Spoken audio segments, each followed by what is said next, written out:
If something is said with which you disagree, please let us know by writing to us at comments@ksc. This is DBS Radio Network.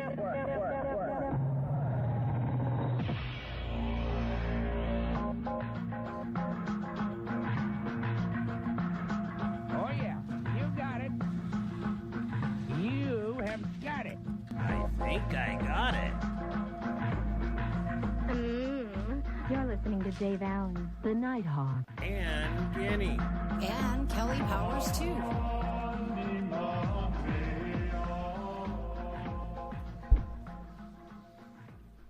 Good evening and welcome to the Nighthawk. I'm Guinea.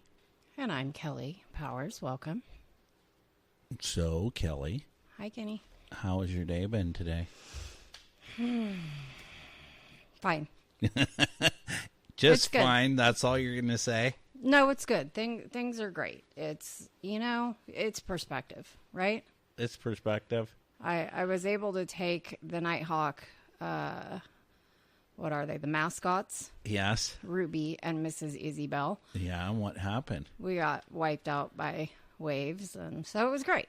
I heard that your Nighthawk black mascot likes to drink seawater. Yeah, it's kind of interesting. The pugs, they get thirsty, and she's kind of a dum-dum.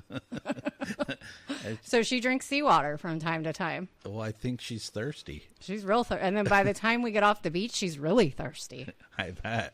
So how's that affecting the rest of her? She's got explosive diarrhea. Ooh. Yeah, it's gross. So we have our part 2 of the Nighthawk Resurrected with Kewaunee Lapseritis. Yes. Lapseritis. And that is a Dave Allen original guest on the show. Yes. And we've brought him back how many years later? 27 years later? Yeah. And he's healthy as a horse. He's in his 80s. We'll have to ask him again exactly how old he is. But he is healthy and he's a healer. And, he's got a really impressive... He is the Psychic Sasquatch. He is the Psychic Sasquatch. So he's written 2 books. The first book is The Psychic Sasquatch and Their UFO Connections. And you can get that on his website. It's called the Sasquatch People.com, and you can contact him there. So if you have questions for him, you want to learn how to teleport, if you want to learn if there is Sasquatch in the area, you can send him maps. I think he's actually calling in. Can you get him on, Kenny? Yes, we can get him on. KSCO. Welcome to the Nighthawk.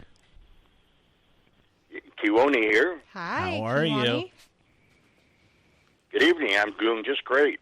Welcome back to the Nighthawk. Thanks for calling in. Yes, thank you for having me. I was just going over a little bit about you and your website to where people can contact you at the SasquatchPeople.com. And I did mention your first book, which is The Psychic Sasquatch and Their UFO Connection.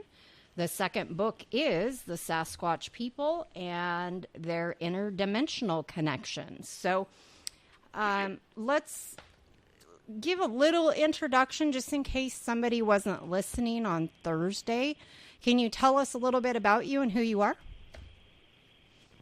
Yes, I'm a retired scientist and healthcare professional, hypnotherapist. I have 4 degrees.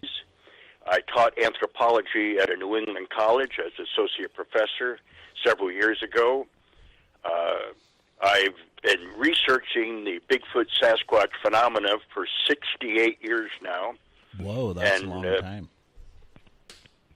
Yes, and back in 1979, a Sasquatch and a friendly ET started talking to me telepathically, and I was shocked. I wasn't afraid, but I swore I would never tell anyone because I didn't want to sound like a fool. But they told me later, they kept coming to me, and they said, we want you to be our spokesperson. You're supposed to talk about it. Well, that's good. We have you on KSCO so you can get the message out. I want to remind the the listeners that we want you to call in and be able to ask questions. So feel free, call in. Our number is 831-479-1080. So keep going. I didn't mean to interrupt. Yeah, that's fine. And so I've been all over the world, lived out of the country for 5 years to 43 countries. I've been into the Himalayas investigating the Yeti in Nepal in 1968, and I've at times I've camped out for 5 months alone in the wilderness. Wow. But now I don't have to do any of that because they follow me everywhere. They're interdimensional. And there's 9 of them here on the mountain where I live. I live at the base of a mountain here in eastern Washington. And I help them, and they help me, and they refer to me as family. And these are friendly beings. Am I correct in that? They, the ones that you're dealing with. Yes. Let me explain. They're like a mirror. If you go out there with a gun and camera and a group of people to invade their space, they'll drive you away. A lot of people say, oh, it attacked me. And I questioned the person and said, well, did it rip your arm off? Did it stomp you to death? Whatever, because I know it didn't happen. Yeah. They said, well, it was walking towards me. It was walking towards me. It attacked me. I said, that's not an attack. I said, if they wanted to attack you, you wouldn't be discussing it right now, I told them. Maybe it was just a warning. But if you go out, yes, and no, they walk up to people and are friendly. Okay. Not all the time, of course, but a person must have an open mind and an open heart. And those are the people that they're kind to, and they help, and they befriend. So a lot of people exaggerate and embellish, and they become sensationalist, which is most of these people, like on the internet and so forth, like on YouTube, that make all these statements. For example, Ape Canyon back in 1924, the 4 miners down, they call it Ape Canyon, which is in the southern part of Washington State. On YouTube, it says Sasquatch attack on miners in Ape Canyon. Well, what they don't say is that these miners killed one of the Sasquatch, and it fell off a cliff and fell down below. So, yes, if somebody was trying to kill you or break into your house, what are you going to do about it? You got to protect yourself, and that's what they were doing. They drove these miners out of there because the miners were violent, even though they were seeing the Sasquatch, but the Sasquatch never did anything. So a lot of these cases, these people are simply writing articles or putting it on the internet, exaggerating this, and they don't really know. They just want ratings and those kinds of things. So I'm against that simply because it's giving the Sasquatch a bad name, kind of thing.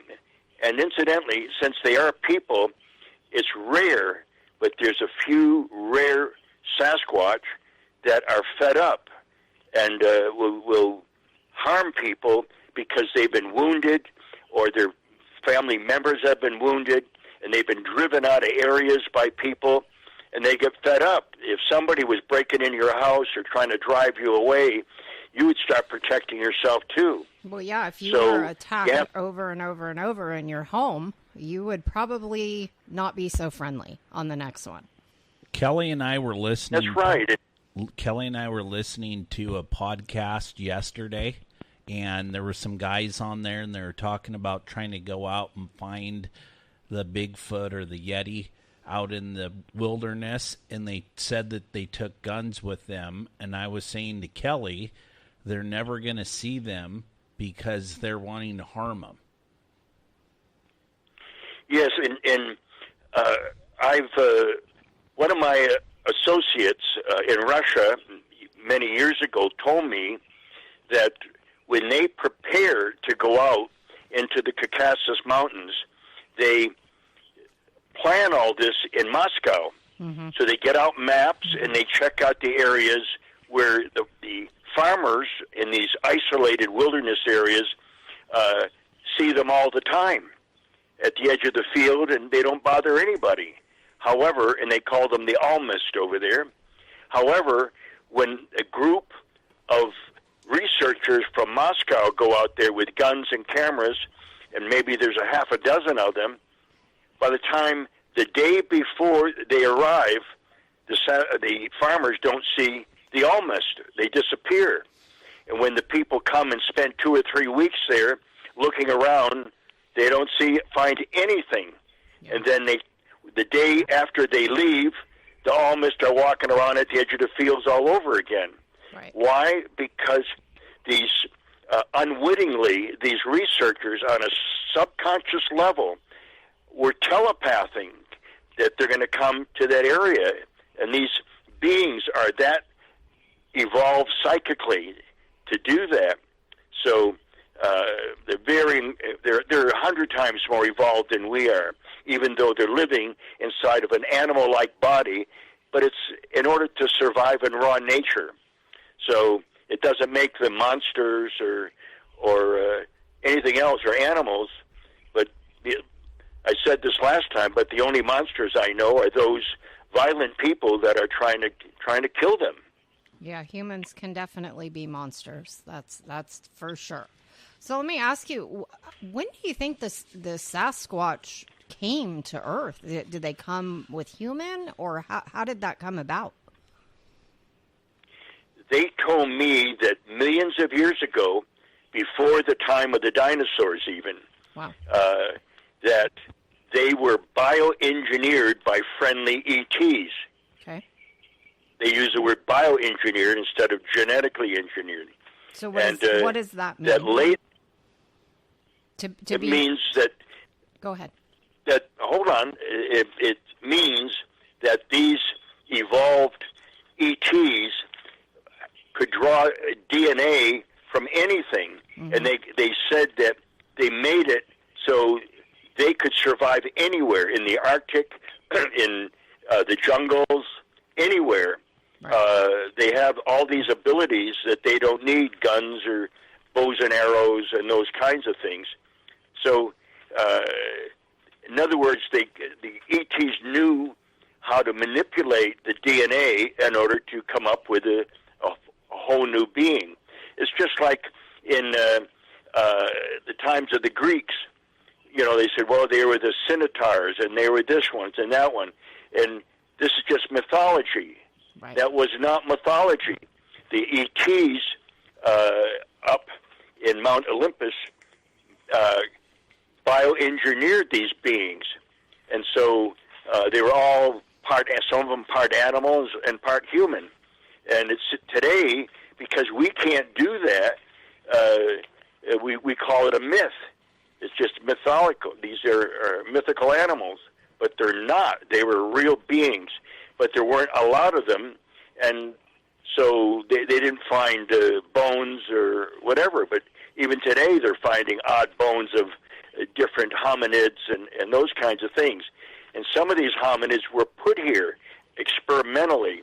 That's why they can't find the missing link between one from another, because there is no missing link.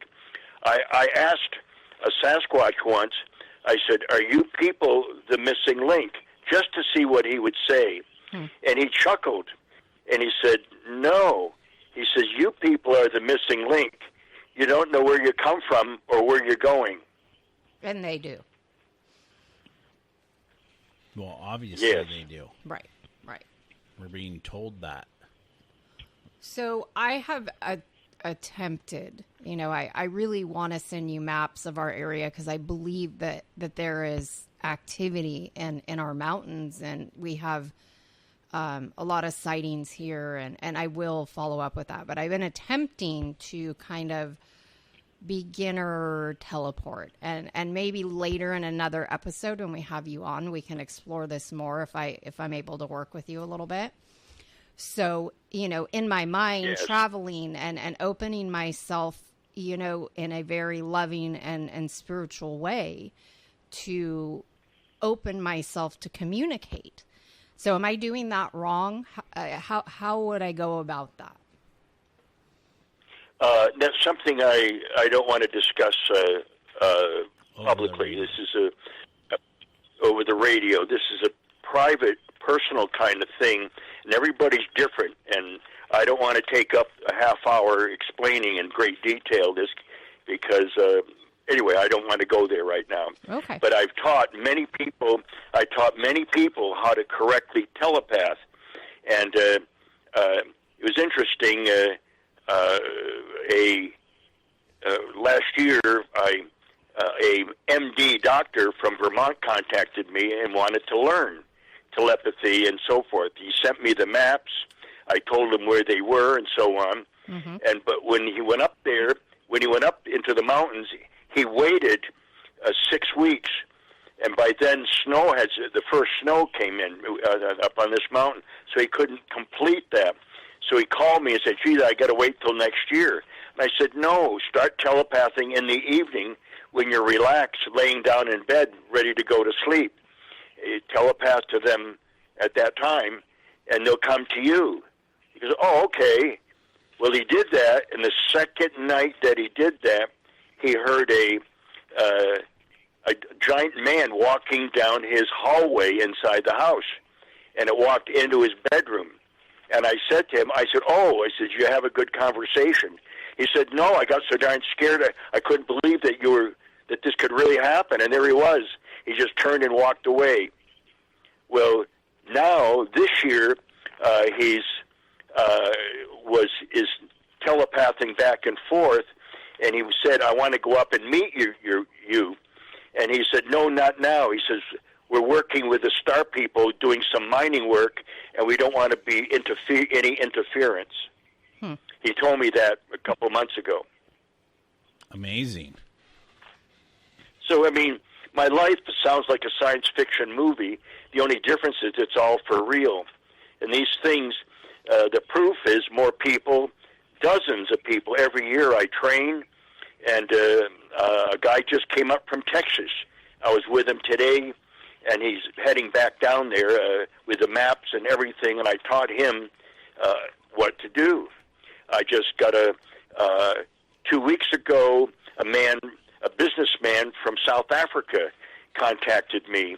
He was going to fly over, but he says he's too busy. He wants to do it by Skype to train him. He heard me. I was on a radio talk show there last year in South Africa. The commentator was a well-known psychic as well, and she went hiking up in the mountains, and a Sasquatch stepped out and started telepathing to her talking. So when she got back home, she got on the internet and found my work there and my books and everything, and so she had me on her show. So I've been on shows in New Zealand, Australia, England, Canada, the Yukon, Alaska, Hawaii, really all over, and trying to get this message out. But more and more people seem to be grabbing their guns. People just aren't listening. They're not learning. So they're being brainwashed to some extent by, again, these people who are sensationalists that are saying, we got to get them. And again, there's some rare situations where the Sasquatch have killed people, but that's because they're fed up of being shot at and so on, and they view any human as a threat. So they try to chase them out of the area, and if they have guns and they start shooting at them, and then they'll kill the guy. So this is rare. Some of these people are Sasquatch people. It's rare again, are sociopaths. Again, they've turned against humans because they were abused so badly.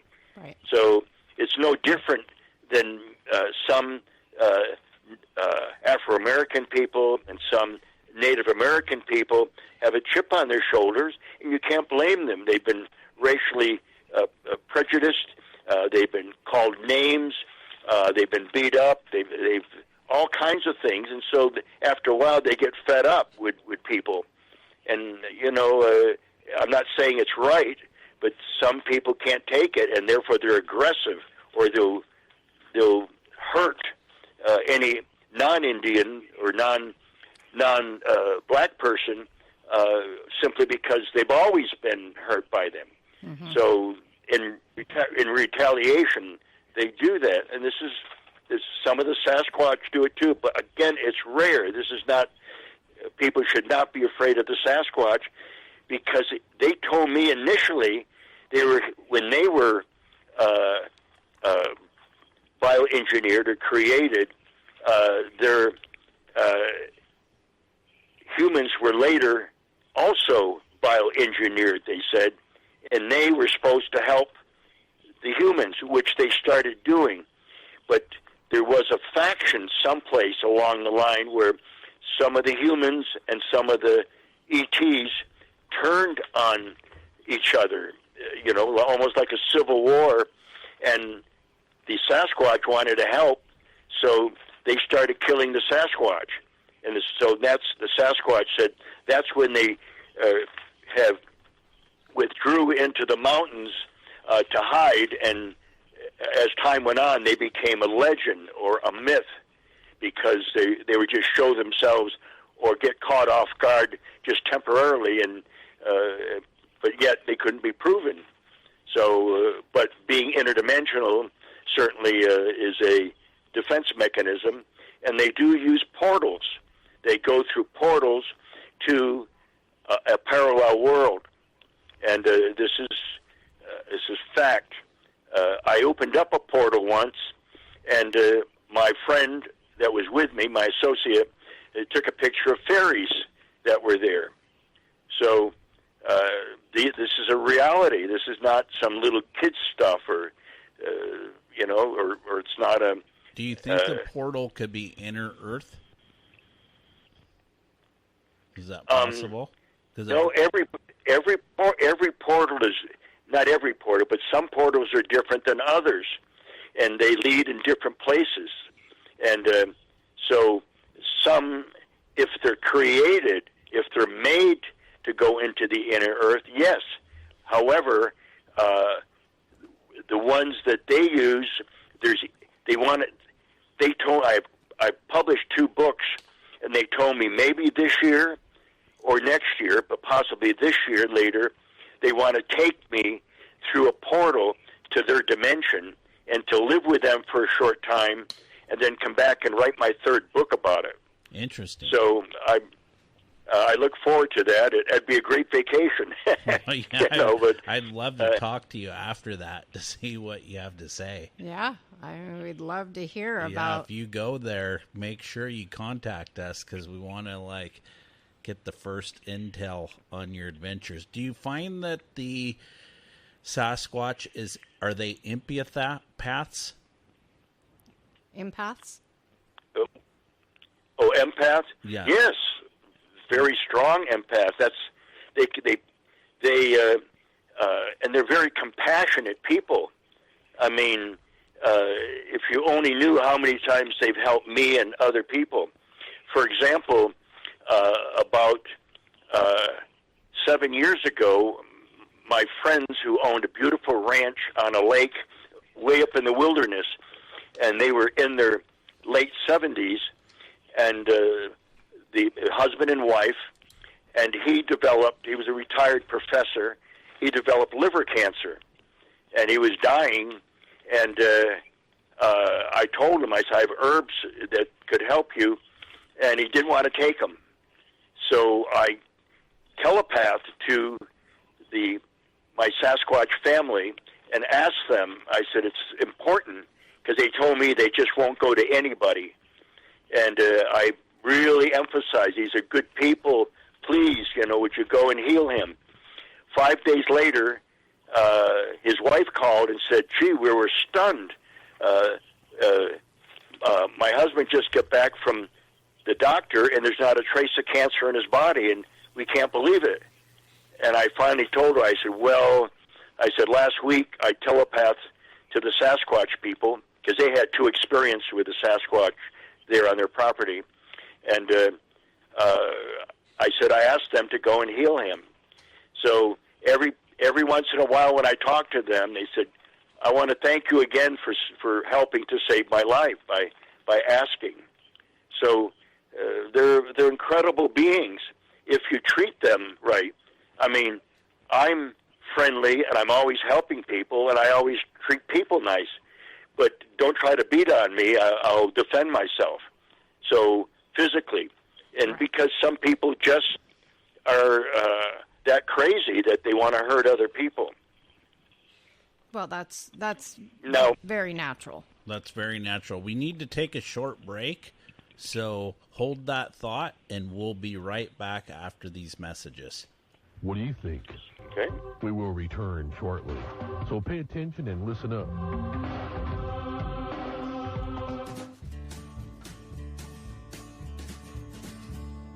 Deer fence, wood fence, livestock chain link, vinyl, iron fence, Cypress Coast fence, Cypress Coast fence. Hi, my name is Ann Stout, and I recently employed Cypress Coast Fence to help me with a problem I had in downtown Santa Cruz on a rental property I own. I had a wooden fence that people came by and would rip out all the time, and so I talked to Katie at Cypress Coast Fence. She came down and gave me a bid, and we talked about it and looked at all the different options, and then they came and the fence was done in 3 days, and they did a wonderful job, and they were easy to work with, and all the men that were working there did a great job. Give us a call for your no-obligation consultation at 831-783-1500 or at cypresscoastfence.com. We don't just build fences, we make good neighbors. Cypress Coast Fence. Wouldn't it be a little easier if we could all just be kind, polite, civil? Oh, today's political climate has bypassed hot and it's gone straight to scorching. Want to help cool it down? Let's bring back respect and really listening to each other. How? Start with less fighting about differences and more focusing on common ground. Stay open. Check out another viewpoint just to see where they're coming from. Agree to disagree without being disagreeable. You know, in front of our kids, we can model what respect, inclusion, and unity really means. Let's work together. We are one country, united in hope for a wonderful future. This message is brought to you by Live Oak Broadcasting, KSCO, and the spirit of local business. Together, we can do better.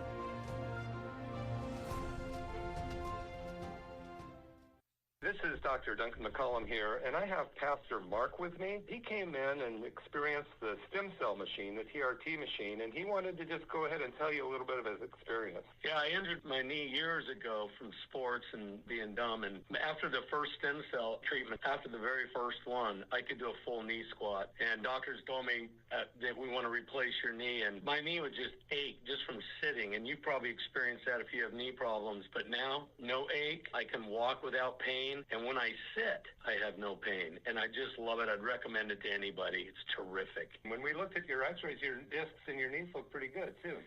Yeah, they're improving so much. I just love it. I can't wait for my treatment every week. Highly recommend it to anyone. So you'd recommend they do the $49 special to see if it will work for them? Oh, absolutely. That's what drew me in was the $49 special. I thought, I got $50 to spend to just see, and it certainly has paid off. Call 831-459-9990. Thanks. Hey, this is Pam from the Monday Move Show, Thursdays, 3 to 4 p.m. My show is all about tips and tools to help you manage your own personal finances. Want to get better with your money? Join me Thursdays, 3 to 4 p.m. for Money Moves. Need to get a budget together? Do you know what a personal financial statement is, or how to make one, how to read one, or why you would want one? How about setting up your taxes, health insurance? So many things that we need to learn as adults. Thursdays, 3 to 4 for the Money Move Show, and we'll talk about all those things. Tips and tools to help you manage your own personal finances. If you have any questions, you can always call me at DCD Insurance here in Santa Cruz, 831-423-8542. 831-423-8542. The website is dcdis.com, like dog, cat, dog insurance service, dcdis.com.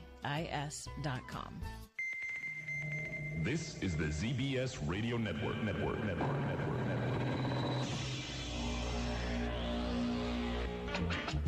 The Night Talk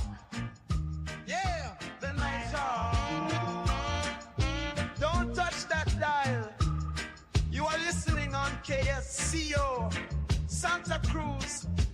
Dive into the unexplained and downright controversial. Guinea controversial, Guinea and Kelly. Powers will be your guide. Night Hawk. Resurrected on CBS Radio. Welcome back to the Nighthawk. Welcome back. This is the Nighthawk on KSCO Santa Cruz. We're here interviewing Kewaunee. And Kewaunee, we want to get back to your stories, but I have a few questions for you. And one of the main questions I have for you, have you interacted with the Star People? Yes. As a matter of fact, I've seen 7 different races of friendly ETs. What was that and like? Different situations. It was great. I mean,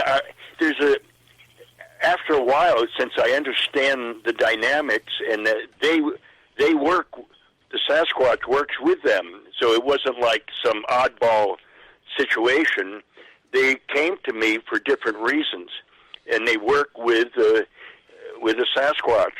Now, it's similar, actually, to Star Trek, when you see all these different races sitting around and so on, and when they get together in a conference or something.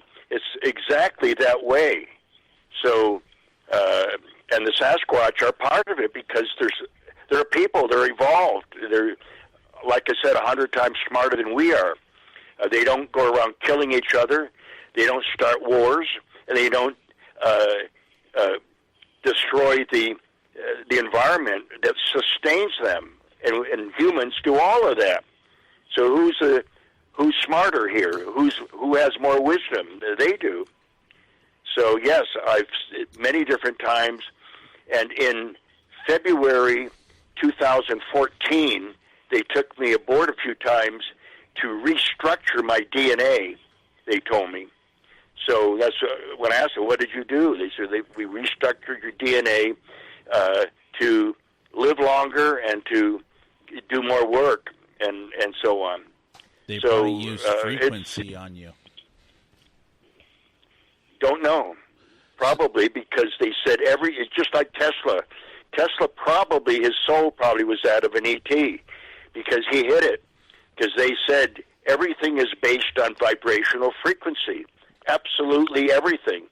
And if Tesla said if science would only start investigating the non-physical realities, they would jump ahead hundreds of years in just 10 years. So rather than to put it down, to criticize people that have interdimensional experiences and stuff, instead of doing that, wake up and investigate. Science isn't doing its job. They make fun of their peers, so they're afraid to if they believe in that, they're afraid to, like a physicist or something, they're afraid to bring it up. Nowadays, it seems it's coming out more and more, which is good. People are talking about it more. So do you think that in Star Wars, the Wookiees were based off of Sasquatch? Do you think that was kind of the idea? I can't speak for George Lucas, but they resemble more of the Menahunis in Hawaii and some other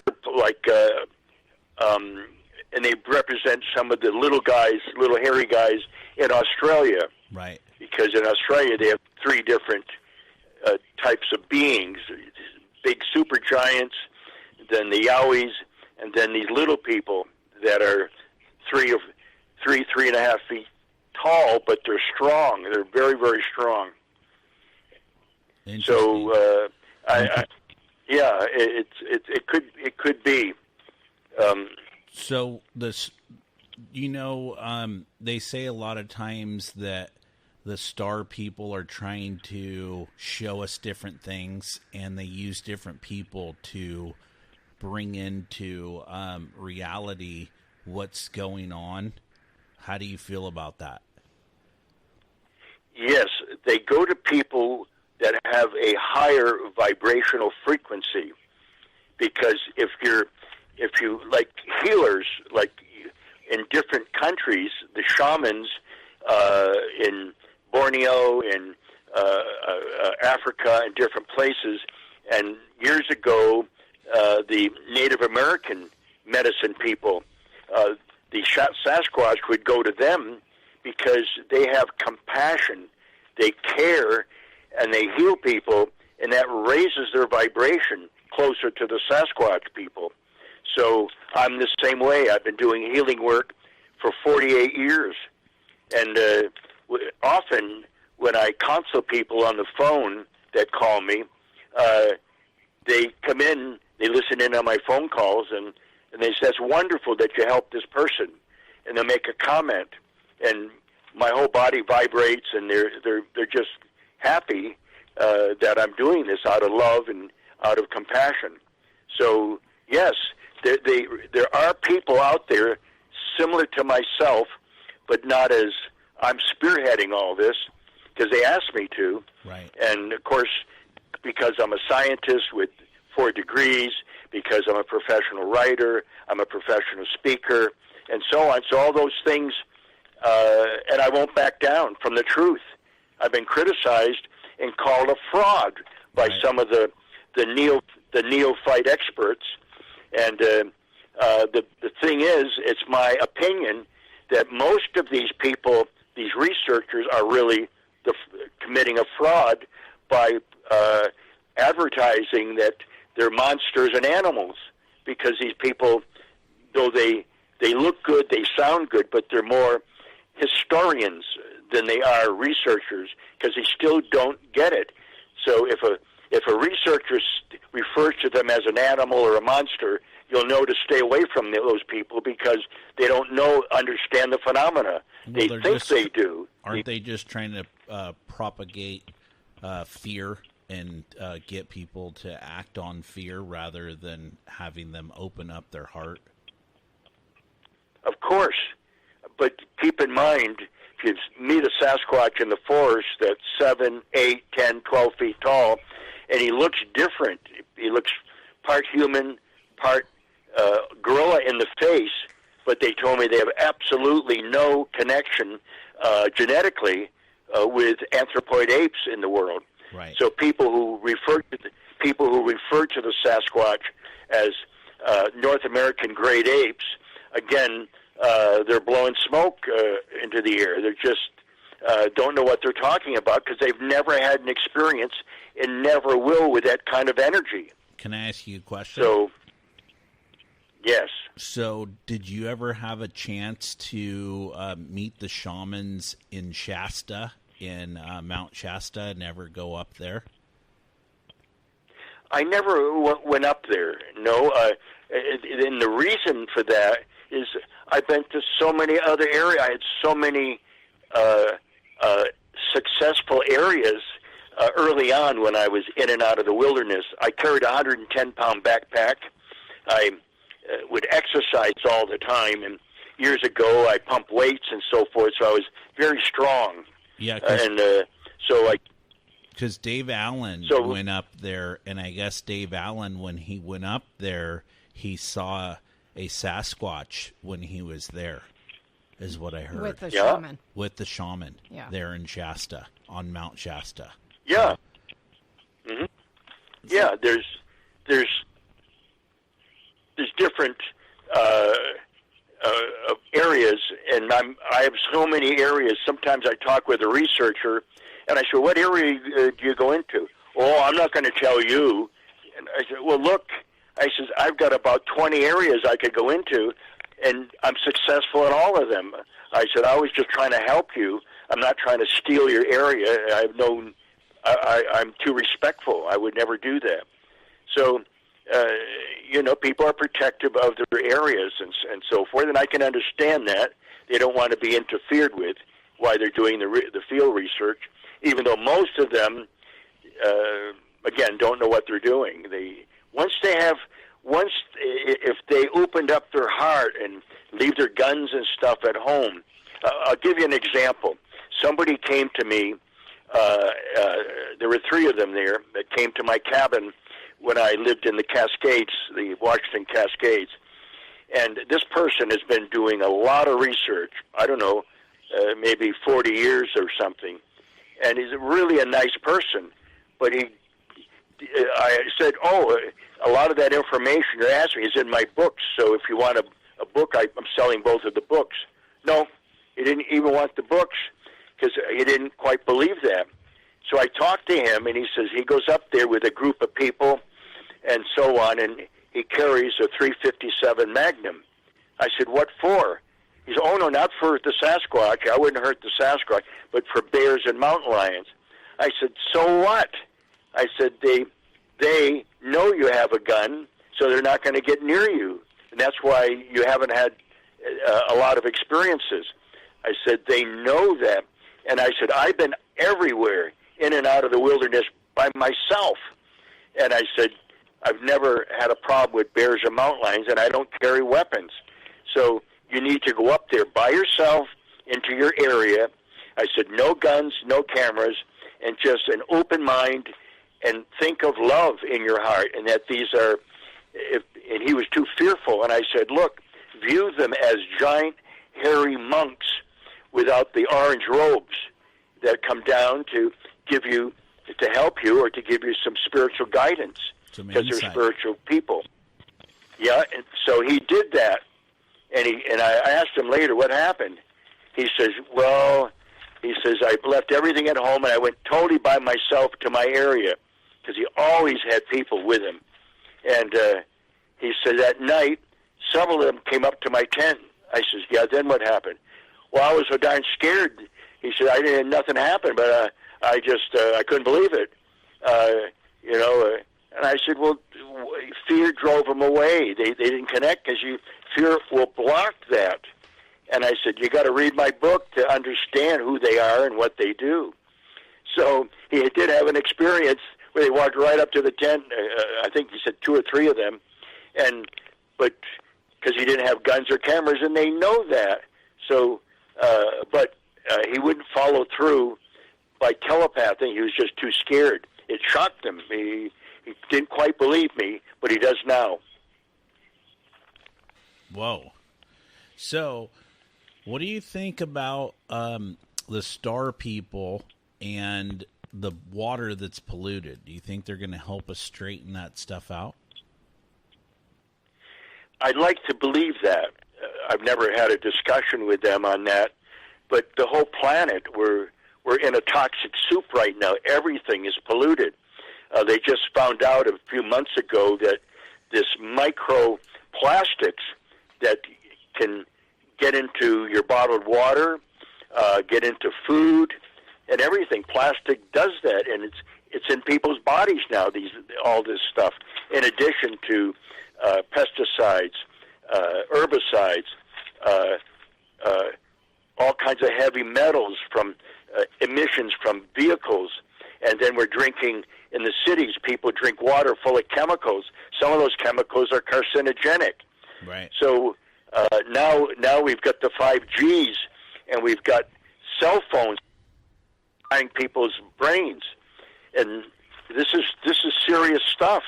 But the FDA and the government isn't really doing anything about it. They don't seem to care because I think there's a lot of corruption going on. Anyway, let's leave it. So, do you believe that water is the internet of life? Because they say that water... Absolutely. That water has the ability to mimic what it sees. And a lot of people, I don't think, realize that it crystallizes. Well, the work's been done in Japan by a scientist. He since passed on, that you can talk to a glass of water and change it. It's like, I think during his research, he studied a saint way back. I'm not sure how far back. It could have been in the 8th or 10th century or something, or even maybe before that. But it was documented that they put him in jail, and then they gave him food and polluted water, because right. they they want him to suffer and then die. But he prayed over the water and thanked God that he had this water and food, and he never died. He got healthier. Wait a minute, how could that be? But people aren't doing that, and this research, Sasquatch research, is really a cosmic research where people think it's just after another animal out there. Well, if it was, I mean, we can see gorillas and chimpanzees and all that. It's easy to go out and track them and find groups of them. But with Sasquatch, you can't, because they're not animals. They're very cognitive, they're very spiritual, and they're highly, highly psychic.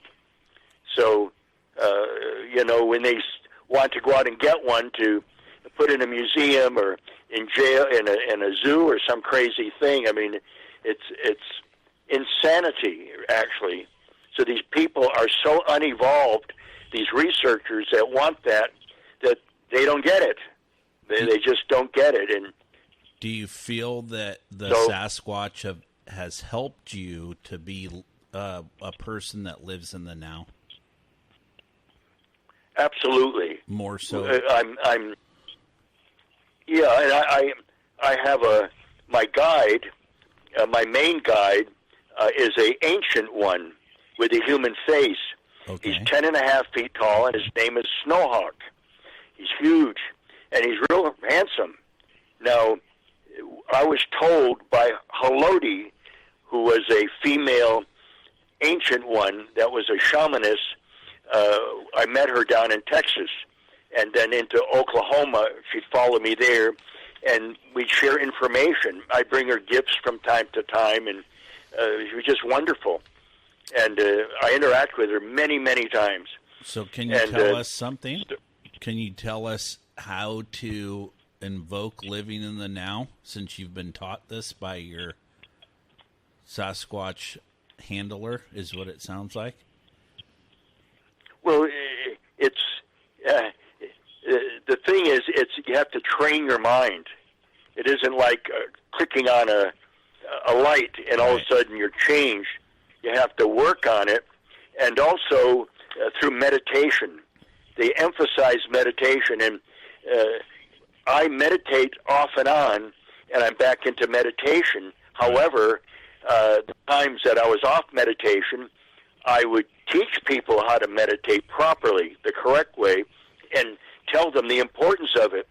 And one day, after I got through doing a session with someone, a female Sasquatch came to me and said, how come you tell people to do this and you say how wonderful it is, but you haven't been meditating lately? So that's something you need to do. And it's important. One of the most important things. Prayer is talking to God or talking to the universe. Meditation is quieting the intellect and listening to God or listening to the universe, because you will get answers. You will get answers and information, and it will bring you into the now. So I heard one of the things with the now is to not be thinking about the past and not be thinking about the future. Because when you're thinking about the future or you're thinking about the past, you're drawing your energy field inward rather than outward, because it doesn't believe in having that level. Yeah, you're correct in that. So, I wanted to. One of the. There was one time when I was on an expedition, and I've been in Florida, Vermont, California, New Mexico, Arizona, Oregon, Washington, Idaho, and so on. And also, I spent a lot of time in northeast Texas, Oklahoma, southeast Oklahoma, also in Arkansas. And one of the times I arrived, I was on a 3-week expedition by myself. Right. And I hired someone to check on me once a week in order to make sure I had enough supplies, and if necessary, go to a different place. So when I started out, Haloti, my female friend, who was an ancient one with a human face, right, said, you need to go to this particular area. And she explained everything about the area. And so I looked on the maps, and I couldn't find any of that stuff. And the guy that was helping me, driving me around, that I paid to drive me to each area and leave me off and come back a week later, he said, I know that area. And I said, really? He said, well, he says, I've studied all these areas and read all the old books about the areas and the history. This guy was heavy into history of the local area. And he said, these are the old world words that Haloti's using. And now when modern people come here, more modern people, they've changed the name. But the old wilderness people and trappers and stuff called it, and she's still using the same old world words. So we went out there, and he dropped me off, and I one night, actually it was they started coming around talking to me and stuff, but the last night there, I had the most experiences. I saw 12 spaceships that night, and it's interesting because twice I saw jets go over, airline jets, way high in the sky, where these spaceships were low on the horizon and close, and one of them was behind me, I'm going to guess and say, I don't know, 60, 70 yards above, hovering above the trees. And I counted 12 in all in a 1 hour period. Were they now, it was interesting. Yeah, all of them were disc-shaped. Okay. Now, the next day, my friend came and picked me up, and he was all excited.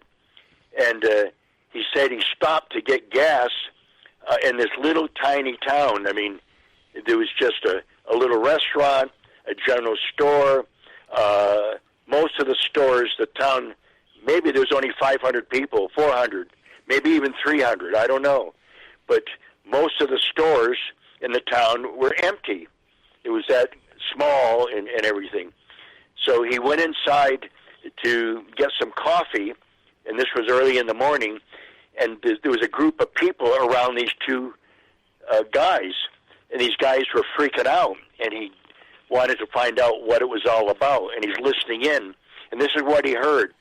These were turkey hunters that, unbeknownst to me, were camping next to me up and back, and but I didn't know that, I had no idea, and they had a camper, and they were, in 1 week, turkey season started, and they were dumping, which apparently is legal there, corn, piles of corn here and there, so the turkeys would come closer and be in that area when they went hunting and a week later. So they woke up in the morning at 4:30, and they started a fire and making coffee and stuff, and all of a sudden there was maybe it was the same spaceship that I saw, because it came from their area where they were, and one was hovering over the trees, and it came right over them, and then a light beam came down on them, Kewaunee, and they freaked out. Said with which you disagree, please let us know by writing to us at comments@ksco.com. This is the ZBS Radio Network.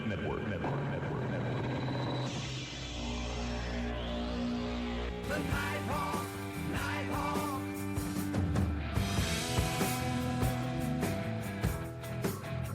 Yeah, on KSCO Santa Cruz, we are your hosts, Ginny and Kelly Powers. Tuesday and Thursdays, 8 to 10 p.m. Yeah, Nighthawkers.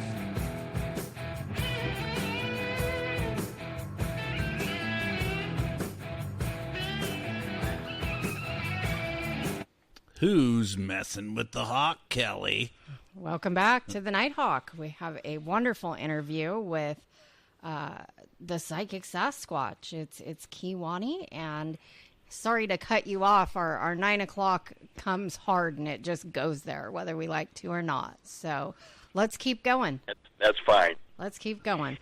Yes, I was talking about spaceships in my expedition in Oklahoma in 2006, and where I saw 12 spaceships in one night. And then my friend went to pick me up the next day because I was there a full week having experiences, but he stopped early in the morning to get gas and went inside in this tiny, tiny town, and these two guys were freaking out. They were turkey hunters, and they had a camper, and they slept overnight. They got up 4:30 in the morning and started a fire where they could make coffee, and a spaceship came right directly over them, and then with a beam came down, the beam came down on them. They quickly threw the coffee on the fire and put it out, and just left a lot of their stuff there, and got inside and took off down the road. They were so scared. And while they were driving down the road, they shouldn't have been going so fast on this wilderness road, but when they went to go around a corner, there were two Sasquatch standing there, one beside the road, and the other, the biggest one, they said, which was at least 10 feet tall, was standing in the middle of the road. And they all of a sudden they realized they were going to hit it because they couldn't stop in time. They turned around, and it turned and looked right at them, and it kept going, and they went right through it. It dematerialized, and they went right through it. And that freaked them out even more. But strangely enough, I was only maybe 50, 60, 70 yards away someplace, very close to this. So I said to my friend, well, let's go take a look. And we went up that road. I started walking up the road, and there were tracks, huge Sasquatch tracks everywhere. So these people were telling the truth. In the middle of the road and beside the road, they're perfect tracks, beautiful tracks. So this is one of the experiences that, the other people had, and I was right there close by when they were experiencing this. And again, they couldn't believe what was going on, and it freaked them out. Kind of thing. What year was this, Kewaunee? 2006. Okay. Yep. So there's a. Do you think that? Go ahead. Do you think that the star people are showing up more and more now and during these times than others? Yes. Yes. Even in the Bible, it says that people are going to see strange things in the sky during the end times. Well, they're being reported all over the place now, and people have cameras, so they're taking pictures of them. I've seen over 200 spaceships in my lifetime.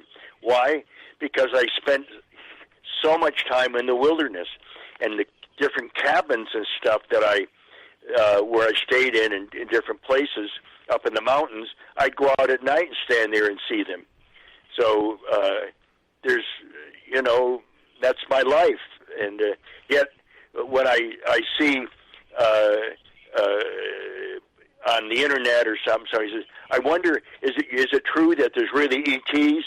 And I go, oh, no, this guy's in kindergarten, a kind of mentality, because it's everywhere in history.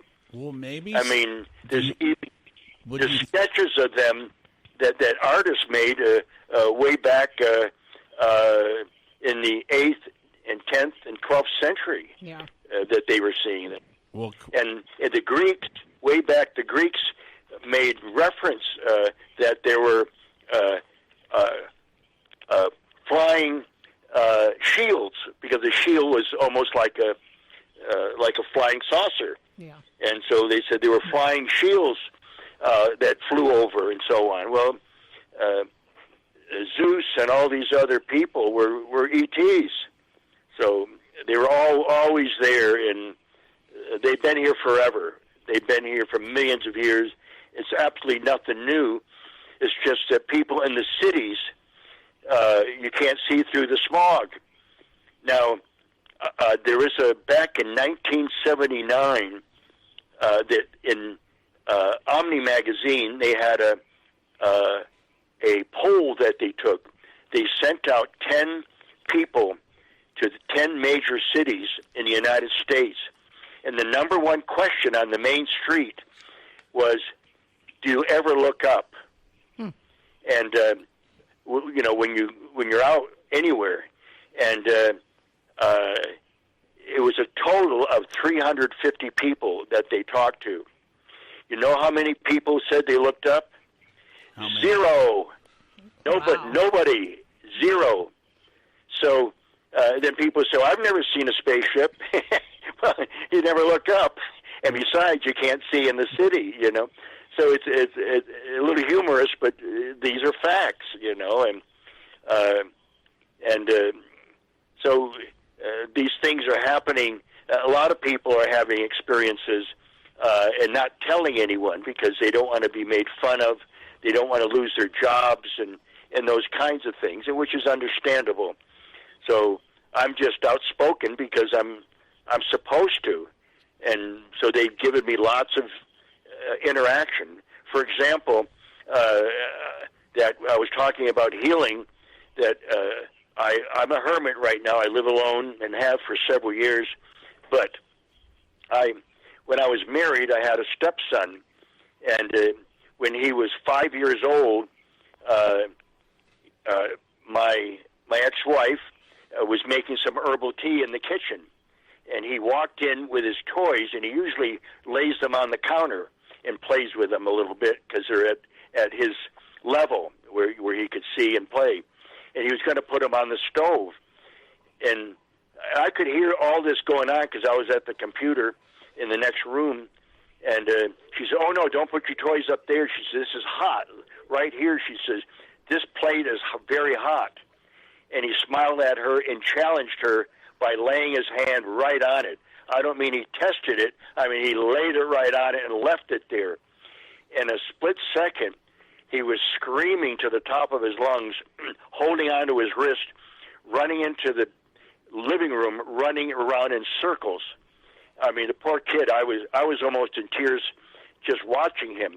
I quickly ran into the kitchen, got a medium-sized Ziploc bag, and filled it full of ice real quick. And I finally grabbed him and sat him down because he was just running in circles, screaming for minutes. And so I sat him down and put his hand on the ice, and I could see his face, a certain amount of relief because it numbed it. And I said to my wife, I said, "Gee," I said, "we're not going to send him to kindergarten tomorrow." I said, "He plays in the dirt and everything." And I said, "We're going to have to take him to the doctor so it doesn't get infected." I said, "If it gets infected, he could lose his hand, arm, or his life, you know." And Right. He's constantly on the ground, and it's filthy. And anyhow, she put antibiotic cream on and wrapped it in bandages. We sent him to bed. Well, it's important to know this. Every time it was time for him to go to school, my wife would have to go in at least 3 times to get him out of bed. He just wouldn't get up for school. Okay? You need to know that. So when I went to bed that night, I telepathed to my Sasquatch family, asking them to heal him. But what I had in mind was take the pain away. Obviously, the burns were so bad that the skin was hanging off of his fingertips. I mean, this is serious. So I just wanted the pain to go away for the poor kid. So I fell asleep telepathing to them, and when I woke up the next morning, I was facing the wall, and I heard my wife say, "What are you doing up?" He said, "I'm getting ready for school." She says, "No, you're not. We're going to the doctor's." Wait a minute. How come you took the Band-Aids off? And he started whacking his fingertips.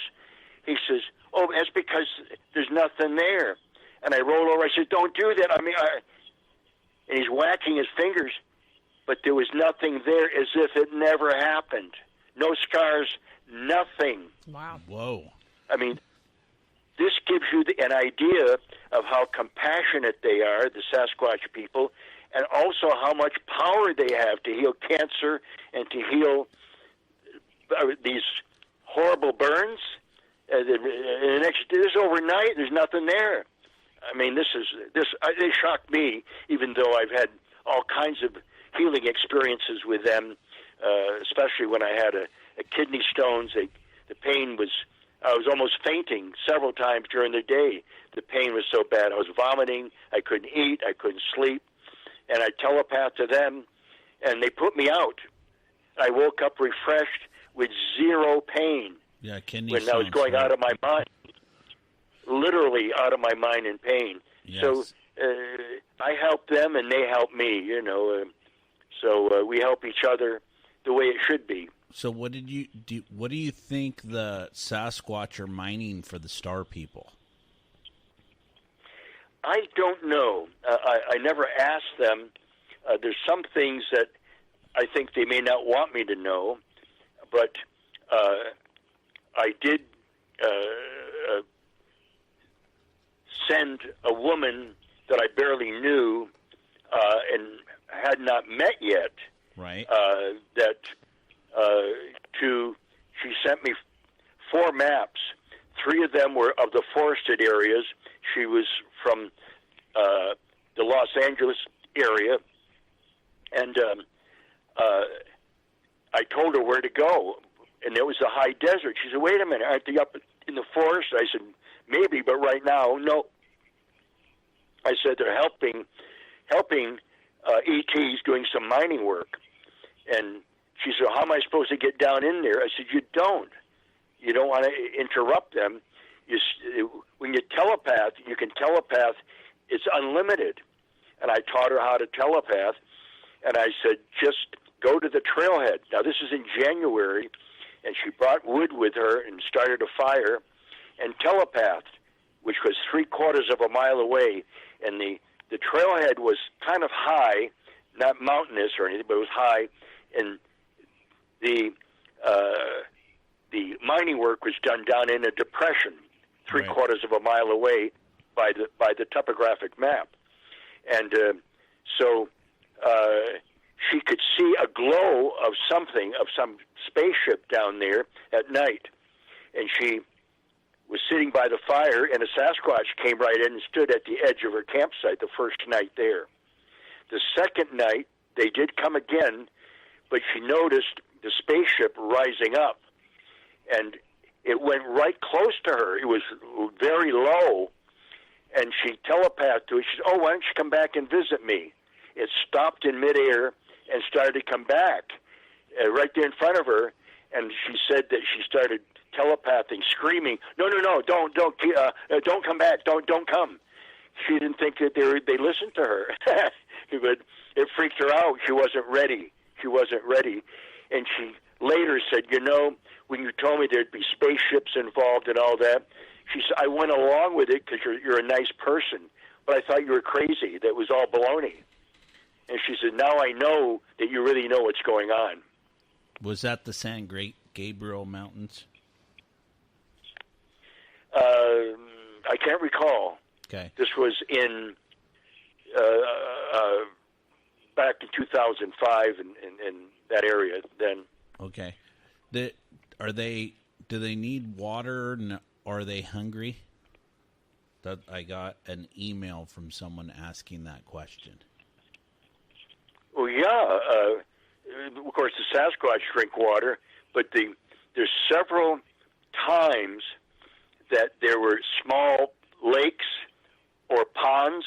Yes. And people saw the spaceship hovering over the water a few feet with some kind of an appendage, a hose going in. And the next day they went out there and the water was down a foot, sometimes more. So now there was a situation where a man who was 60 years old, he was divorced, living by himself in a cabin on a tiny lake about 50 miles from Seattle. And he saw what I just described. And when he went out the next day, the water was down. This happened, I know of 3 incidences. So he saw this. Now, a few days later, there was a knock on the door at night, and he had started to see what he thought were Sasquatch, but they were the ancient ones. The Sasquatch have sagittal crests, ape-like faces, even though they're not apes, and arms down to their knees. The ancient ones have a human face. Their arms are in proportion to their bodies like humans, and their heads are round like us. And the women are beautiful. I've seen the women, they're beautiful. They could they could beat Miss America, other than they'd have hair all over their body, their breast, and everything. Right. Now, there was a knock on the door, and there was this beautiful ancient one, and the guy was kind of stunned. And she said, "I came to visit you, and can I come in?" And she walked in, and I know of other men that had this experience too, but this is very unique. So while they were talking, she says, "I want to go to bed and I want you to make love to me." So what they were doing was strengthening their gene pool by having, because they're humans, so they also have 46 chromosomes, so they can mate with us. Now, and the Sasquatch are the same way. They have the same 46 chromosome. So he went to bed with her. She was beautiful in the face. And then when they got through, she got out of bed. He was still in bed, and she turned around and walked right through the wall. She didn't use the door when she exited. Well, 2 months later, there was a knock on the door again, and he opened the door, and she was standing there, and she pointed to her stomach, and she telepathed to him and said, "I just want to let you know it took," and smiled and walked away. He never saw her again. Can they come to you in So your he dreams? contributed. Sometimes they do. They can concoct a dream. They can concoct a dream any way and make it the scenario anything they want in order so the person isn't afraid. So it's like dream state. I've known people that, yes, it's the dream state. It's not a real dream, but it's the dream state. When people wake up, they kind of had this dream, and it was beautiful. I'm not afraid of the Sasquatch. They were so kind. I couldn't believe it. Well, they concocted that so the person wouldn't, because they want to interact with this particular person because they have a high vibrational frequency. And after that, these people that had these experiences have all of a sudden physical experiences. Lots and lots of ETs and stuff come to them, and because their fear blocks all this, and all these people, researchers that are trying to hunt them and all that, live in fear. They live in fear. So they're shocked that I go out I don't go out in groups.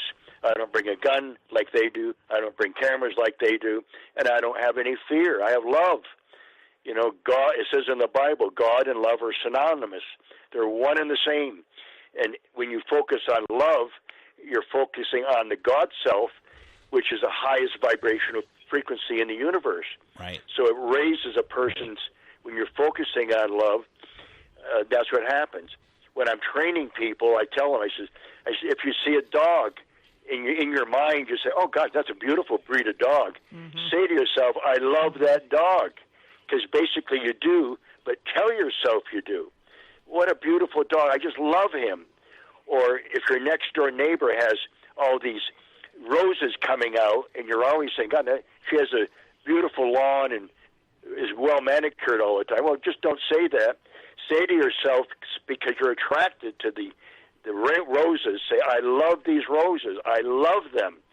Practice love in every way you can. When I'm on the freeway, someone cut me off and gave me the finger. I just waved to them, and in my heart I said, "God bless them," and I send love. Why? Because they're full of hate and anger. I'm not angry at them because I'm way above that. So I send love and blessings to them quietly while I waved to them, and they, I didn't give them the finger back because that's not right. That is my intention. That is what I'm feeling even. So this is how I train people as well. And there's one woman, a nurse, well, she's a healer, and was in her mid-60s, and asked me. She's from Los Angeles, and she contacted me, and she said, "Will you teach me? Can I send you the maps? Because the Sasquatch gave me the gift of locating them anywhere on this planet." Now, people may say, "Oh, I'm exaggerating," or "I'm just saying that." No, I've found them for people, New Zealand, Australia, even southern Siberia, 11,000 miles from here. The first night there, the woman had an experience, and when she camped out. So she sent me the maps. I found out, and she went out there, and I said, "Go to the trailhead." She says, "Can I bring them a gift?" I said, "Yes, but don't think of it as luring them in, because you don't have to. Just bring them a jar of honey, or make sure it's a raw honey, and then almonds, and put them in a jar, a glass jar, and keep the lids loose, because some of them have a problem. They don't understand the lids, how you unscrew it, and put it on a stump, and then telepath to them. I taught her how to telepath to that it's there. Well, there's three kinds of telepathy. There's verbal telepathy, visual telepathy, and feeling telepathy. And full-blown telepathy, you experience all of these combined, which I have many times.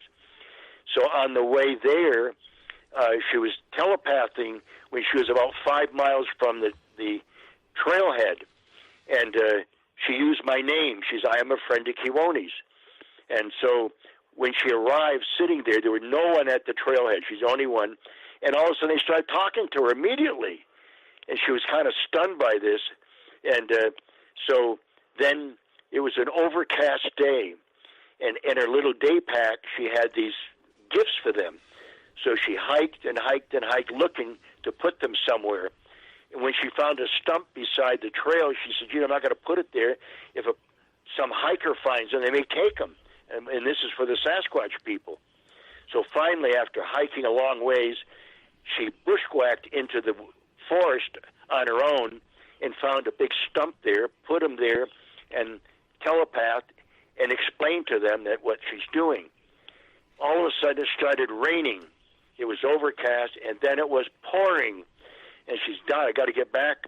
I'm going to be soaking wet by the time I get to the car. So she finally got out of the woods back to the trail. But when she's walking down the trail, she realizes she's completely dry, and here it is pouring. It's a downpour. And she's stunned by this. So by the time she got to her car, she quickly hopped in and sat there, completely baffled how that could happen. And all of a sudden, the Sasquatch said to her, because you evoke the name of Kewaunee, we wanted to help you to make sure that you didn't get wet and catch a cold. We wanted to help you. Kewaunee, hold that thought. We're going to take a short break. Okay. We will return shortly. So pay attention and listen up. You gotta maintain to retain big quality roofing. You gotta maintain to retain big quality roofing.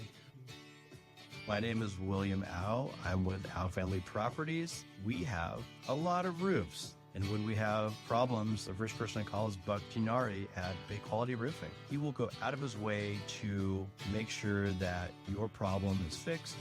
This week I had a problem. I had a leak. I was in the middle of nowhere in the desert. He had a crew there that very next morning, fixed it. I could report back to my tenant, your leak is fixed on a Sunday. That's a miracle. That is Buck Ginari at Big Quality Roofing. You gotta maintain to retain big quality roofing. You gotta maintain to retain big BigQualityRoofing.com. Etheric Networks Internet has been providing internet for over 12 years to the Central Coast. We design our network to provide lower delay than the cable and the phone companies. We have a staff of over 30 trained professionals. We also use better quality power backup and networking equipment than most of our competitors. And if you mention KSCO, we'll give you $239 off of your installation.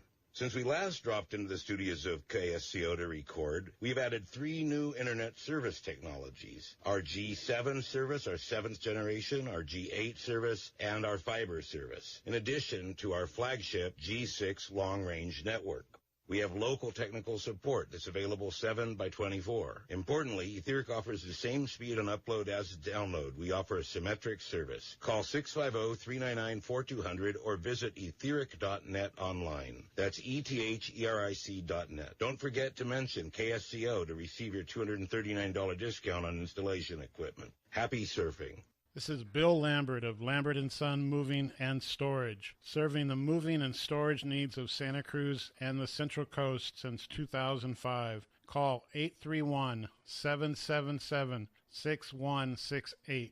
Rated 5 stars on Google and Yelp, and A+ on the Better Business Bureau. Our crews are experienced and highly trained to expertly handle all your moving needs. Packing, local moving, long-distance moving, short and long-term storage that is secure and worry-free, fully licensed and insured. KSCO listeners get $50 of free boxes and packing materials with free no-obligation on-site estimate or move booked over the phone. KSCO listeners will also receive a gift certificate for the Dave Cave for KSCO merchandise and longevity products with every completed move. Call 831-777-6168. Tired of monkeying around with broken sprinkler heads and smelly lawnmowers? Weeds and dry patches make you scream? Growling over your decision to put a plant the size of an elephant in the space the size of an African hedgehog? Navigating your way through the maze of gardening and landscaping options and maintenance for your home or office really is enough to drive anybody wild. Hi, I'm Randy Quilici, owner of Quilici Gardening and Landscaping. If anyone knows it's a jungle out there, it's us. We've been offering complete maintenance and landscape installation for residential and commercial properties since 1982. It's easy to let things get overgrown and out of hand and keep putting off adding that special water feature you've wanted for so long. Let us help by taming and shaping your landscape into something you'll be proud of. Call me at 425-5269 or visit us at QuilichiGardening.com. Quilici Gardening and Landscaping, because without them, it really is a jungle out there.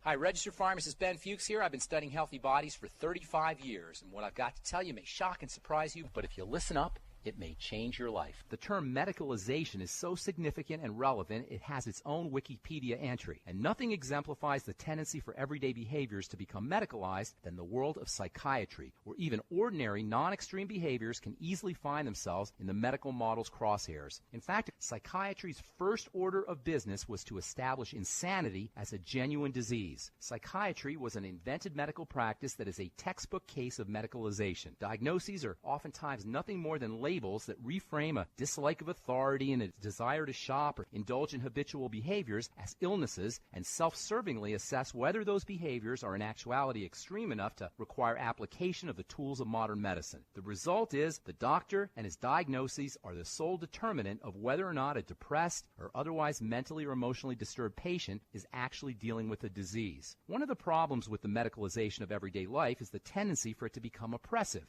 And, of course, there are the financial costs of involving the medical model in what can be considered everyday behaviors. Do we really need a doctor to help our children focus or to make sure we're happy? At which point does controlling ordinary aspects of body and being become more important than reversing real-life threatening diseases? When does the reach of the medical model become excessive and domineering? And most importantly, at which point does medicalization trump common sense and personal responsibility? Pharmacist Ben here, urging you to go to kscohealth.com to order Beyond Tangy Tangerine, the Healthy Start Pack, and other nutritional supplements that I personally use and recommend. You can purchase these premium quality products at wholesale prices online at kscohealth.com. That's kscohealth.com. I'm the pharmacist that believes that staying healthy and strong is not only about medicine, it's about giving your body the raw materials it needs to do its work. Go to kscohealth.com. Make sure you check out the cool videos too at kscohealth.com. That's kscohealth.com. This is the ZBS Radio Network.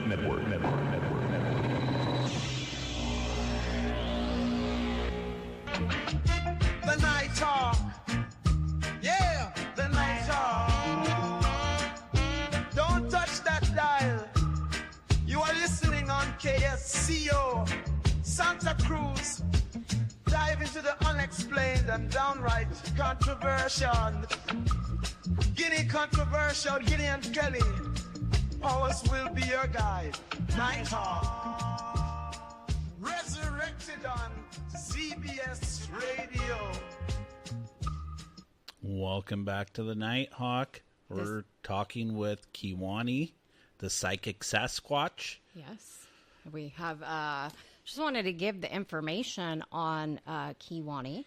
He is a master herbalist, and he has background in anthropology and psychology, conservation, and holistic health. So his scope goes very much even around the Sasquatch. It's tied in because he has gotten a lot of this from these interdimensional beings, and his website is the sasquatchpeople.com. You can catch him there, and he's got 2 books, so don't forget to order his books. They are on his website.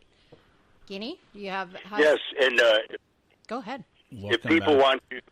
Excuse me, if people want to have questions or want to contact me directly, they can go to sasquatchpeople@hotmail.com. It's a hot subject, so... all one word, sasquatchpeople@hotmail.com, or they can call me. I get calls from all over the world, literally, 509-590-0415. Once again, 509-590-0415. I teach people how to connect with them. I've had cancer twice. The ETs helped me with that and taught me what to do and what herbs to use and stuff. And that was, 35, 40 years ago. I'm still here. I'll be 81 in a couple of months here, and I'm still going strong, and so on. But if people want some of my wisdom and knowledge, contact me. I'll be very happy to work with them. So what is a master, is it dowser? What is that? Yes. Well, I was curious one day when I was living in Milwaukee, Wisconsin, and I went to a place called the Wisconsin Society for Psychic Research. Okay. And this guy walked up to me when I was looking at a bulletin board, and this was 1978, and he walked up to me and said, you're very psychic and you don't know it. And he said, I read auras, and it's incredible what I see here. And so he was teaching classes, and you get 6 classes and once a week. So I joined, and I was the top of the class in everything we did in testing. Out of 14 people, there was an attorney, housewives, businessmen, just different people.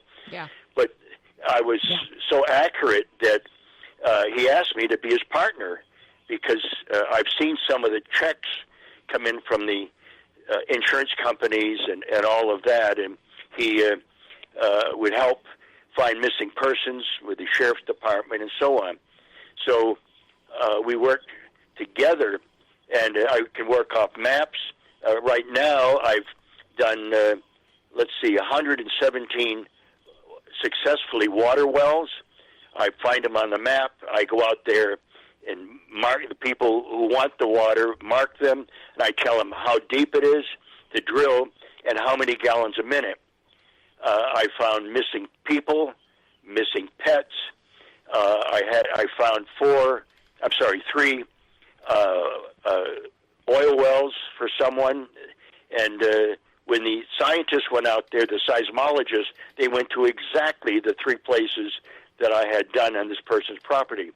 In 1984, when I moved to Oregon from Wisconsin, there was a serial killer going around kidnapping teenage girls and then raping them and then cutting them up, killing them and cutting them up in pieces. And they wanted to find him. They had 200 suspects, but all dead ends. Yeah. And so when the district attorney found out I was there, that this is what I do, he hired me and he had me work with the state police.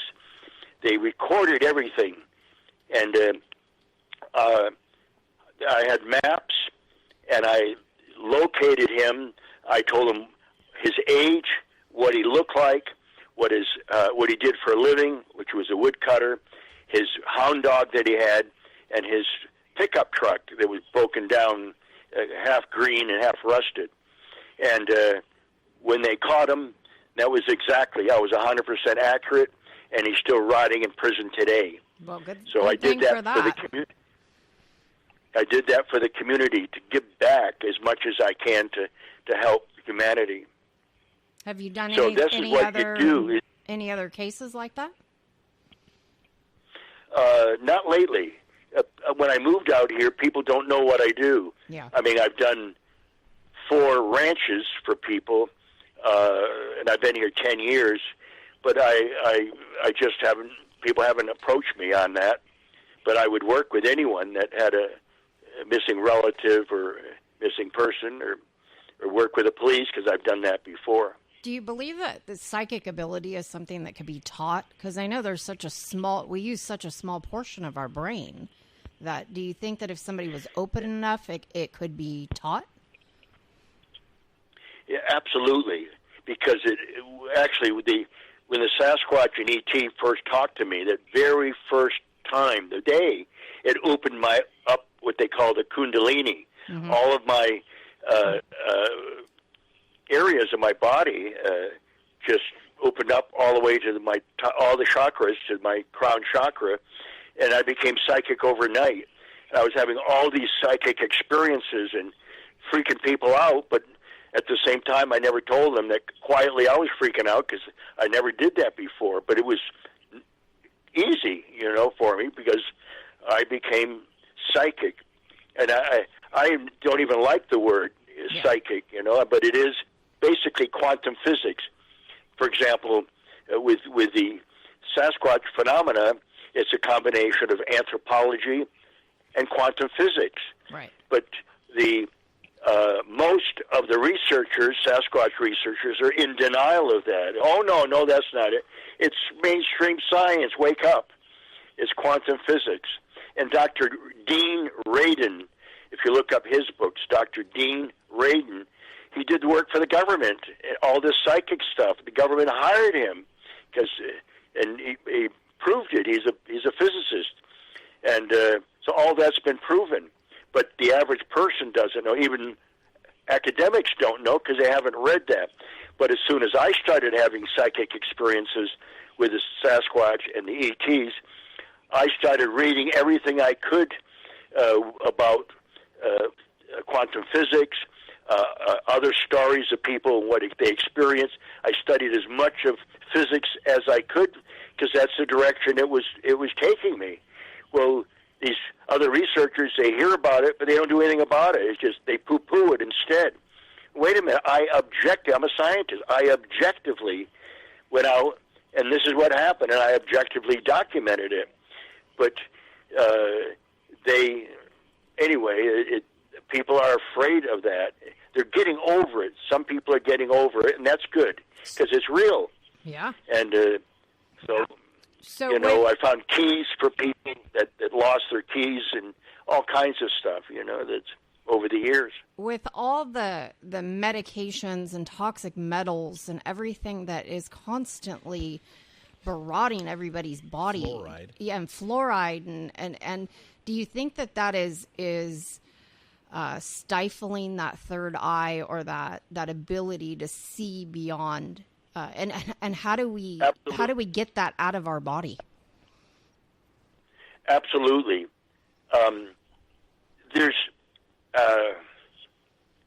I'm not sure, to be honest, but I saw many different things on the internet that claim that they could clean out, the brain and get all this stuff out, so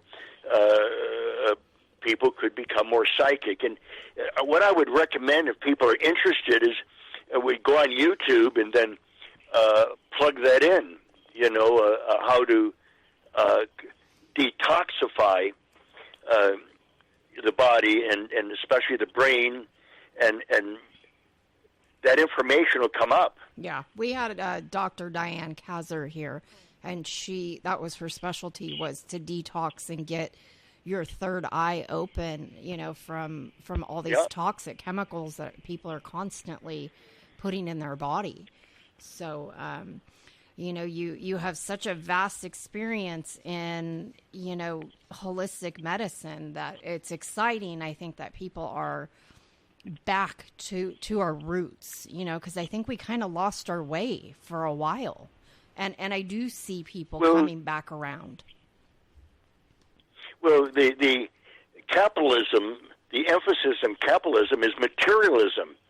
And that's the opposite end of the spectrum of spirituality and so on. So people get caught up in trying to make a buck and so on, and to massage their egos by having high positions and make lots of money, that money becomes their god. Materialism becomes their god. Yeah. When they're stressed out, they take alcohol or drugs, and that they worship that. I say that. Some people worship food, and so on, and all these different things that capitalism breeds. And so the focus is on physical materials things always, no matter what, whether it's food, alcohol, drugs, whatever it is. And therefore, it's a detriment when people are trying to or think they want to become more psychic, because people have that ability. Edgar Cayce says, don't try to become psychic, become spiritual and meditate, and you'll become psychic. Yeah. You'll have psychic ability, which is true. But I'm going to add to that, he said that back in the 30s, but 1930s. But to add to that, we need to be detoxified because we're in a toxic soup. The whole planet is. We're releasing in the air. They did a study of the Fukushima in Japan releasing all this stuff into the ocean, but they're releasing a lot into the air, and it's the jet stream brings it into the United States. Right. Well, people say, see, Seattle and Portland, Oregon, they're probably loaded with it. No. Miami has more radiation that's settled down there from Fukushima that best that they can figure out. But it's in the atmosphere. It's everywhere. Yeah. So again, we're with the 5Gs and all this stuff, and I use shungite, which is a stone that's been scientifically proven to break up all kinds of radiation, especially from the internet, that kind of thing. And there's a book on shungite, Shungite, shungite. And scientists in France did this. And there's a book. I have the book, and I use shungite all the time. I carry it with me. You can get shungite bracelets. Yeah. They're very inexpensive, and have them on you, but it works better if it's touching your skin. But it does alter it. It's been scientifically proven. So this will help break up the radiation, either in a library or anywhere you go, because it's everywhere now. Yeah. So these are things that the average person doesn't think about. Now, the cell phones, I don't use cell phones because it literally is frying people's brains and creating brain cancer. So this is the studies, when they said this a long time ago, and now it's twice as bad or 3 times as bad as it was when they said this about 20 to 25 years ago. So in one of our past interviews, they were talking about the ear pods, because they're all wireless, and what it breaks down the brain-blood barrier, and unfortunately, when that happens, it doesn't come back. Doesn't repair itself. It does not, and we have a lot of our very young children, with these pods in their ears. So, folks out there, if you're listening, be careful with those. Get a wire if you have to have it. So it destroys the brain. I guess that's what happened. Now I know what happened to Camilla. I think you might be right. You might be on to something here. I think you might have nailed it. So, we are on KSCO Santa Cruz, and we are talking with the Psychic Sasquatch. We're talking to Kewaunee, and he is at the SasquatchPeople.com. You can contact him by sending an email. It's SasquatchPeople@hotmail.com. Yes, people, Hotmail does still work. Kewaunee, he can verify that. And Kewaunee, are you okay if I give out your telephone number? Absolutely, yes. I help as many people as I can that are interested, and I'm not afraid to have it out there. Please, yes. Okay, so his number is 509-590-0415. We have about 7 minutes left, and we've gone from so many different topics. I mean, I really appreciate you coming and, giving us insight in this topic because, we've talked to several people about the Sasquatch and the Yeti and these different beings.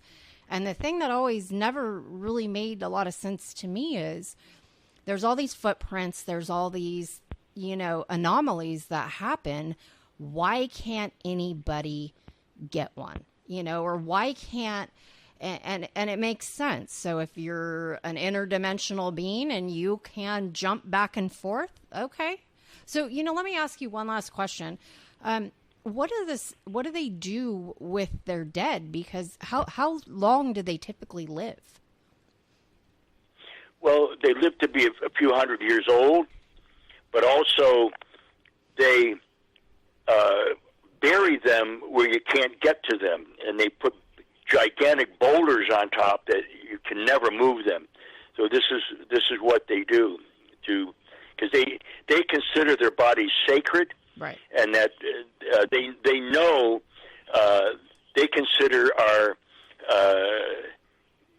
science, that very immature, very infantile, and that they said there's plenty of evidence of their existence. They don't need a body, but they do have bodies. There's different situations where they did get bodies. I think at one of the times a great big trailer truck hit one and killed it, and so on. So, they said we keep destroying everything. We want to tear everything apart, and so on. And so they're trying to teach us, but you can't. People aren't listening. The ETs even told me they've been to several leaders in this world to try to change things, but everything was already in motion. It's like a snowball that's small and it rolls down the snow outside the mountain. By the time it gets to the bottom, it's gigantic. Yeah. Collecting, and this is sort of everything is snowballed, and capitalism has become a political cancer that's spread all over there. And so what do? Well, you go destroy the environment in order to make money, in order to build and have all these material things. Wait a minute. And then you destroy the water that's there and all this stuff. Yeah. And we don't know what we're doing. I lived on the Amazon. That's one of the places. I lived in England, East Africa, Japan, Australia, and later on the Amazon, living amongst the Takuna Indians, a place called the Upper Rio Larete Yaku. And, I mean, now the Amazon, they're just stripping it. There's 2,230,000 square miles, and now they're just clear-cutting areas, and they're destroying the Amazon. I mean, that's where we get our oxygen and all this stuff. So we don't know what we're doing. We're very ignorant, and we don't want to listen to some of the indigenous peoples that know how to flow with nature. We feel we have a superiority complex that came over in the Mayflower, and we've been dominating slavery, Afro-American people, Native American people, the Chinese that came over. We treated them like subhumans instead of learning from them, and so on. So we're in trouble now, and it is the end times, and we're going to see more volcanic eruptions, earthquakes, and all kinds of things that we don't want. That's scary, but we created that. The Mother Earth now is fighting back with these volcanoes and earthquakes. We're the viruses, and they're going to destroy a lot of the Earth and the people on it because of what we've done. It's called karma. Yeah, I mean that. This is karma. I have a drink in front of me that says karma. So we are at our last 2 minutes. We want to thank you for coming on. Yes, this very was much part so. 2, and I know this has taken up, some hours of your valuable time. I believe your message has definitely gotten out to the Monterey Bay area and San Jose and Salinas and beyond. So thank you, Kewaunee. Just want to remind everybody in our last minute, if you want to contact Kewaunee, you can go right to his website. It has everything. It has his email, it has his books. You can get those and read all up on the Sasquatch and their interdimensional travel. So he has 2 books, and you can order them. I just finished my order, so hopefully I'll be receiving my book soon, Guinea and Ice. This is KSCO Santa Cruz, 1080 AM, 104.1 FM. Thank you, everybody, for listening. Do you have anything to say, Guinea, before we go? Kewaunee, we would love to have you back. We want to talk to you some more about your adventures, and especially if you go into the interdimensional world with them on vacation. Yes. Yeah, right. Thank you so much for having me. It's been a pleasure, and I'll be happy to come back and with more information at a later time. Thank you again, and God bless everyone. God bless. Thank you so much. So we're going to be back. We have about 30 on seconds. Tuesday. Yeah, we're on Tuesday. We've got some really great stuff coming up, everybody. We have, let's see, where is 8 to 10. Yes, we are Tuesday and Thursday from 8 to 10. Sorry, I was trying to find our next guest that's coming. And we're going to be out with...